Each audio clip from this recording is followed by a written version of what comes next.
Ang pangalan ko ay Juan Crisostong Ibarra. Nanatili ako sa Europa ng 7 taon para mag-aral.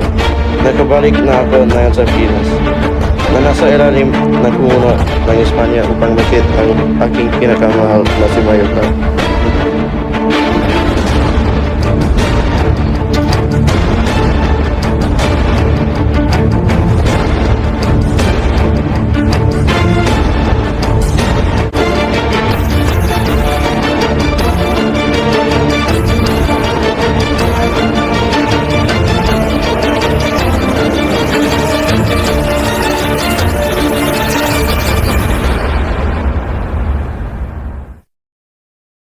Napagkamalas nila. Anong kabulastugan ito? Iilan lang ang nakakita sa akin na umalis sa San Diego. Padre, pakihinaan ang boses mo. Ang bahal na ito ay isang Hudyo.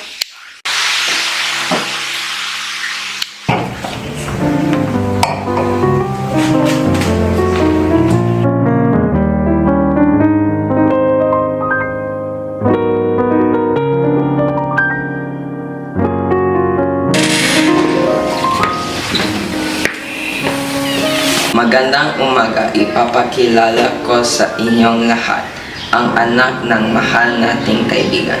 Si Cristomo Ibarra ay bumalik mula sa Europa. Magandang umaga sa lahat. Father Damaso, hindi pa kayo kaibigan ng aking ama. Nagkakamali ka. Hindi ko matatawag na kaibigan ang iyong ama. Ikaw ay anak ni Don Rafael Ibarra. Sa naaalala ko, ang iyong ama ay isang mabuting tao. Maraming salamat. Patawad, pero kailangan ko ng umalis.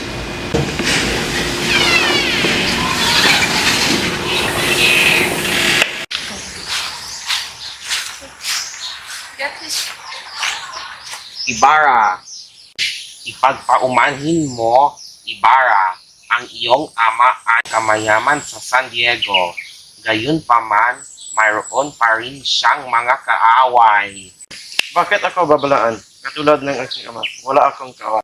Kadalasan na ang sobrang pagtitiwala ng isang tao ay maaaring umantong sa kasawayan Ginoo.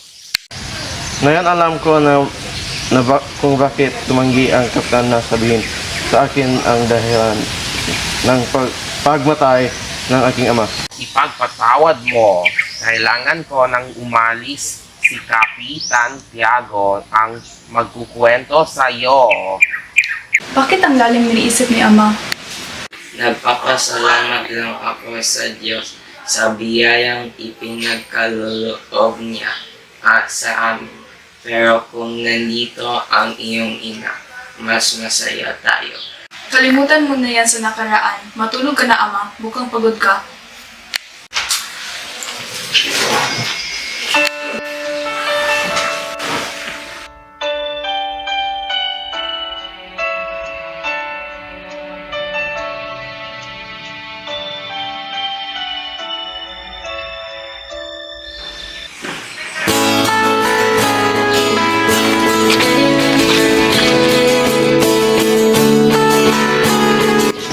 Sa wakas, nandito ka na. Sa dinami-rami ng mga babae na nakita sa Europa, hindi mo ba ako nakalimutan? Makasilipan ba kita? Lagi kitang iniisip kahit ako ay nasa malayo.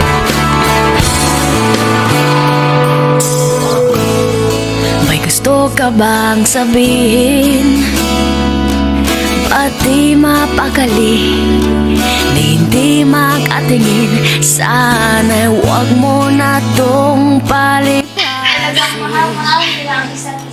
at subukan utasin. Sa Paano mo sinabi malalaman mo ang mali ka na ba? ibang narapat sa akin na tunay kong mamahalin.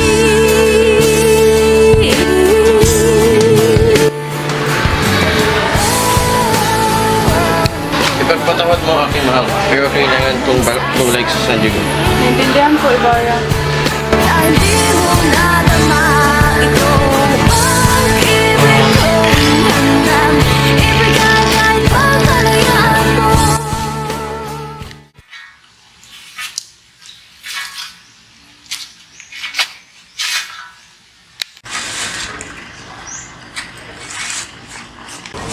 Berto, ano ang nangyari sa libingan ng Ginoo?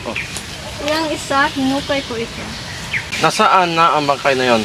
Tinapon ko ito sa ilog. Bakit? Bakit niyo iyon ginawa? Dahil yun yung utos sa akin ng pari. Walang hiya ka. Ano ang ginawa mo sa aking ama? Hindi ako ang gumawa. Si Padre Damaso.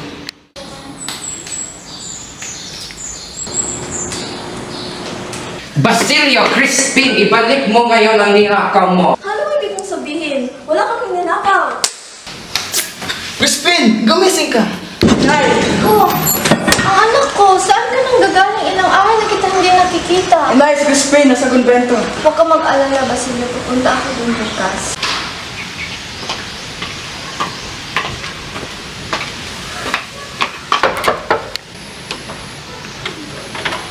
Pakibigay ito. Bakit naman? May kailangan ka ba sa kanya? Gusto ko lang siyang kausapin tungkol sa aking anak si Crispin. Si Crispin? Hindi mo siya kasama? Sisa, ikaw ay isang mabuting ina. Ngunit mangyaring huwag hayaang sundin ng iyong anak ang agapak ng kanilang ama. Ang aking mga anak ay hindi ka naman magnanakaw. Iyan ang iniisip ng mga ina. Naiwan talaga si Crispin dito sa kumbento. At pagkatapos magnakaw, tumakas siya.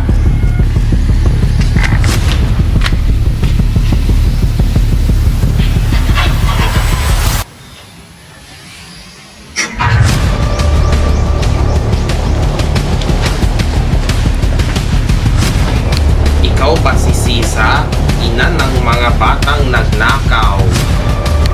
Oo, ako si Sisa at aking mga anak ay hindi magnanakaw. Nagsisinungaling ka, ibigay mo ang pera ninakaw nila sa amin. Hindi ako nagsisinungaling. Walang ninanakaw mga anak ko. Makukulong ka sa krimeng ito? Iwan mo ako! Wala akong kasalanan!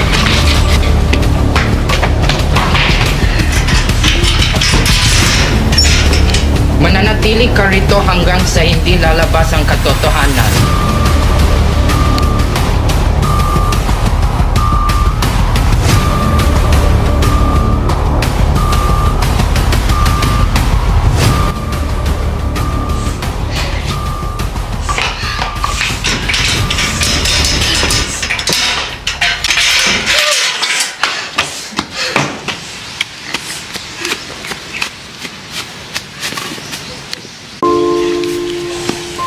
Basilio! Crispin! Sana kayo! Mga anak ko! Basilio! Crispin! Sana kayo! Mga anak ko! Basilio! Crispin! Sana kayo! Mga anak ko! Basilio! Crispin! Tulong! Tulong!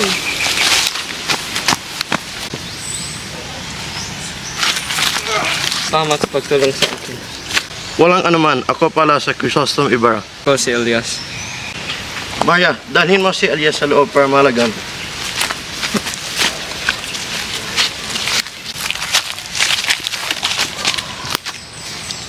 Mawalang galang po, may nakita ka bang lalaking nakasuot ng puti?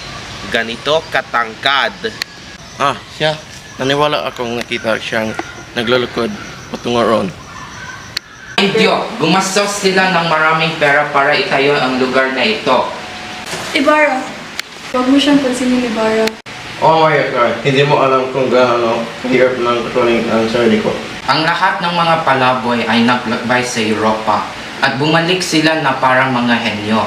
Bago sila mamatay, pinarurusahan ng Diyos ang gayong mga palaboy. Ang ama ng gayong maliliit na personalidad ang Wala kang karapatang pagsalitaan ng ganyan ang aking ama. Ibarra! Magkinig ka sa akin. Huwag mo yan gawin. Hindi yan mararapat. Maria, bakit ka umiiyak? Pinagbawalan ako ni Papa magkita ni Ibarra. Ano ang dahilan nito? Hindi ko alam kung bakit, pero niniwala ako na may kinalaman nito ni Padre Damaso. Ano ang problema, Kapitan Tiago?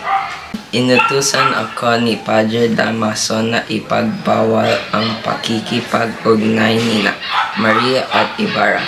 Kung hindi, sisirain niya ang buhay ko. At pumayag ka? Tumigil ka na sa pag-iyak, Maria.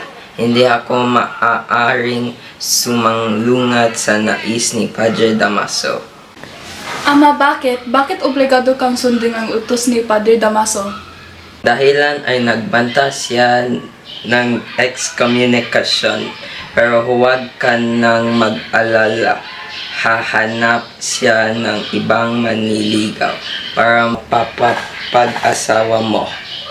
Ang tanga mo, Tiago. Hindi ko basta-basta mapapalitan ang pagmamahal ko tulad ng pagpapalit ko ng damit.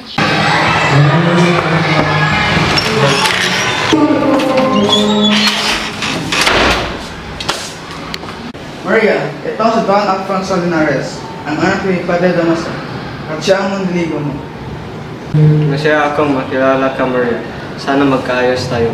Ang kasiyahan, ngunit kailangan kong umalis, kaya't patarawin mo ako.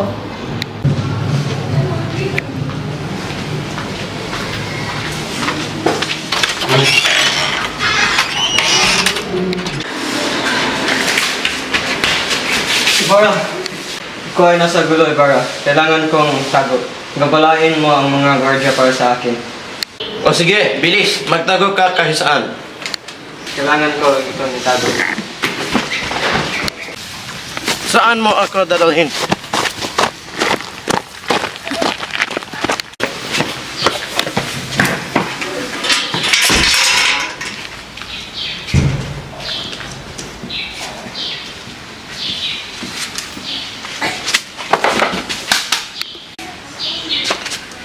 Ano ang ginagawa mo rito? Takbo! Liligtas kita. Halika na.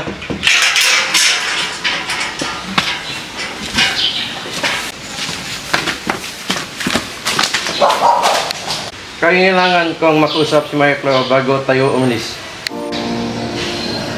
Maria Clara! Crisostomo! Ako sa aking ina, nabibigyan ka na pang buhay na kaligayahan. Gusto mong pagkasalaan si Linares, igaglang ko ang desisyon mo. Hindi mo sasabi yan, hanggat hindi mo nalalaman ang lahat ng katotohanan. Kilala mo ang aking ama, hindi kita mapapakasalahan. Kung yan ay gagawin ko, mahayag ang tunay ng pagkataon ng aking ama. Wala akong ibang magpapipilian. Pasensya na talaga. Ako dapat ang humingi ng tawid, hindi ko alam kung gaano ka-time team ang iyong mga pangako. Ano mang ang iyong gawin, tandaan ang aking pag-ibig ay sa'yo lamang. Hanggang sa muli nating pagkikita, mahal ko.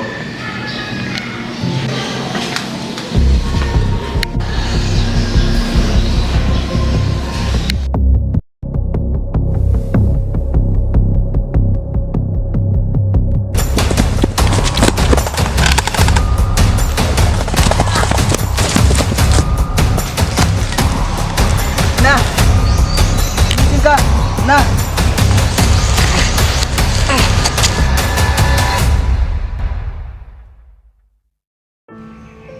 Makinig ka sa aking payo. Malapit na akong mamatay. Ngunit, tingan mo ang gilid ng batis para sa tumpok ng punggatong. Ilagay ang aming katawan doon at sunugin ang mga ito hanggang sa ang natitira na lamang ay aming